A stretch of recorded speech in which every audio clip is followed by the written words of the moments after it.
Sebab itulah tuan-tuan, kita berdampingan dengan guru, selalu kita bersama dia ke mana-mana. Ini menyebabkan kita kasih pada kita kasih pada dia, rupa dia terbayang. Ini satu rahmat, satu bantuan yang sebaik-baiknya untuk menghidupkan hati kita.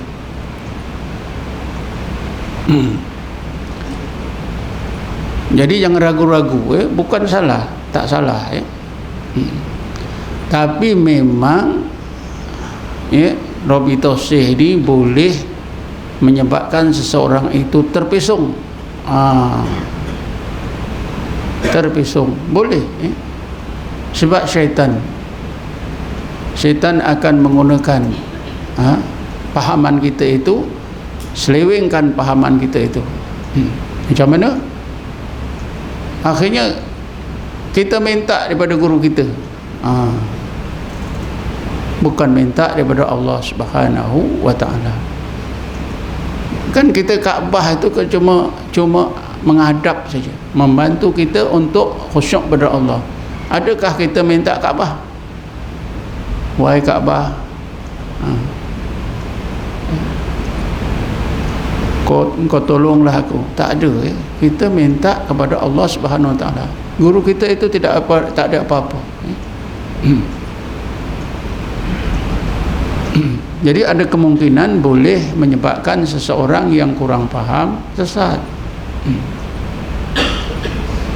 Sebab itulah guru mestilah ada ilmu yang secukupnya untuk menerangkan mana yang boleh, mana yang tak boleh. Di dalam kitab Ar-Rahmatur Rabithah fi Dzikri Ismi Dzat war Rabithah, Syekh Husain Dasuri dia menerangkan, orang yang menentang Rabithah ni, mengharamkan Rabithah, mereka sendiri pun beramal dengan Rabithah, tapi Rabithah yang dilarang. Dalam sembahyang teringat bini dia. Biasa kan orang sembahyang ingat bini, ingat anak? Biasa tak? Biasa. Itu kata Syekh Husain Dasuri, kata orang yang mengharamkan Rabithah itu mereka sendiri beramal dengan Rabithah yang dilarang. Kita beramal Rabithah yang disuruh, mereka haramkan. Yang dilarang mereka buat. Terbayang harta dia, terbayang bini dia, terbayang bos dia. Haram tu masa sembahyang, tapi itu berlaku. Maknanya tuan-tuan, Rabithah ni ada yang dibenarkan, ada yang dilarang. Yang dilarang itu menyebabkan kita lalai. Satu lagi tuan-tuan, untuk menyampaikan kita ke derajat ihsan itu, yang Nabi kata al-ihsan an ta'budallah ka'annaka tarahu. Ini sebenarnya bila kita disampaikan oleh Allah ke derajat ihsan, kita seolah-olah melihat Allah. Ini sebenarnya tuan-tuan, kita mengalami fana. Jadi fana itu kalau tak ada guru tak boleh. Derajat ihsan ni tuan-tuan mesti melalui fana. Seorang yang tidak difanakan oleh Allah, dia tak akan mengalami seolah-olah mandang Allah. Sebab pada masa itu menggunakan hati. Macam Nabi Ibrahim tadi, nampak macam mana Allah Subhanahu wa ta'ala menghidupkan yang mati. Macam mana Nabi Musa AS menyaksikan dalil wujudnya Allah menerusi Bukit Tur Sinai, sehingga rasa Bukit Tur Sinai hilang, wujud diri hilang. Bismillahirrahmanirrahim. Falamma tajalla rabbuhu lil jabali ja'alahu dakka wa kharra Musa sa'iqa. Apabila Allah SWT menzahirkan dalil wujudnya, zatnya yang maha tinggi lagi maha suci, menerusi Bukit Tur Sinai itu, maka Bukit Tur Sinai itu hilang lenyap dan Nabi Musa jatuh pingsan fana. Nabi Musa dipimpin terus oleh Allah, Nabi Ibrahim dipimpin terus oleh Allah. Kita dipimpin oleh guru kita. Untuk dapat fana itu mesti ada pimpinan. Sehingga di sana dalam ilmu tasawuf, kalau seorang itu nak fana fillah, hendaklah dia fana pada guru dulu. Maknanya guru itu memang sudah sebati dalam hati dia, macam sahabat ya, fana dengan Rasulullah, ke mana pergi Rasulullah saja. Kalau kita tak mau guru, boleh apa saja makhluk Allah Subhanahu Wa Taala, bukit, gunung, ya, langit, apa saja yang boleh menjadi rabitah hati kita untuk sampai ke derajat ihsan. Tapi dalam apa itu kitab-kitab tasawuf, sebaik-baiknya ialah rabitah syekh, rabitah guru. Kalau kita betul-betul dapat guru dan kita dampingi selalu, lakukan suhbah, takdirnya Allah SWT menentukan kita sampai ke derajat ihsan, kita difanakan menerusi pimpinan guru, maka kita akan jadi seorang muhsin. Bila kita jadi seorang muhsin, kita juga berarti kita juga menjadi seorang ulul albab. Cuba kita baca satu ayat, ayat 190 surah Al-Imran, yang selalu saya bacakan. Bismillahirrahmanirrahim. Inna fi khalqis samawati wal arwah tilafil laili wan nahar laayatil liulil albab.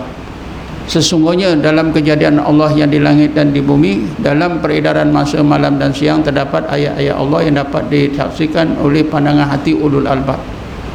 Ini berarti tuan-tuan, ulul albab itu fana.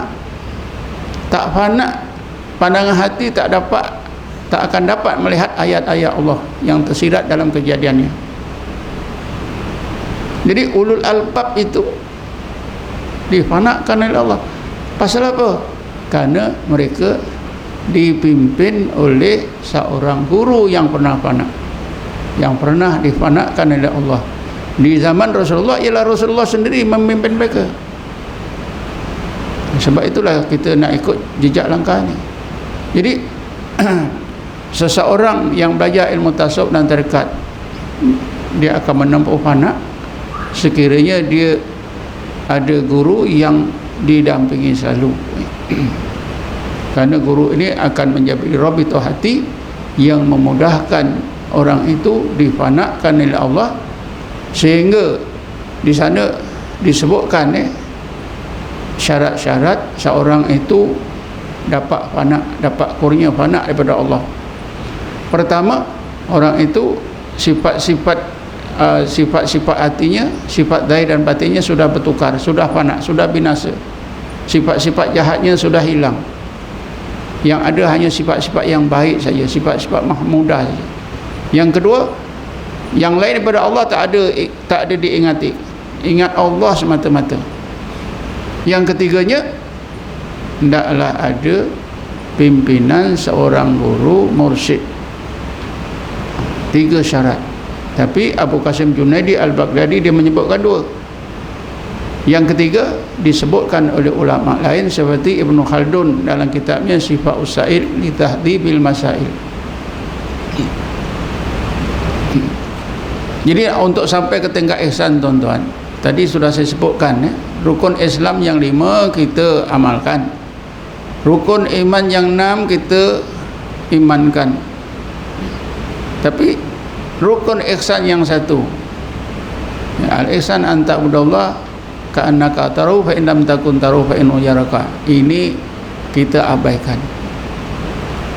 Jadi langkah yang pertama yang mesti kita buat, kita cari guru seperti yang telah diterangkan, kemudian kita dampingi dia selalu. Selalunya guru-guru macam ini ialah orang-orang sufi yang mengajar tarekat, tapi hendaklah orang yang betul.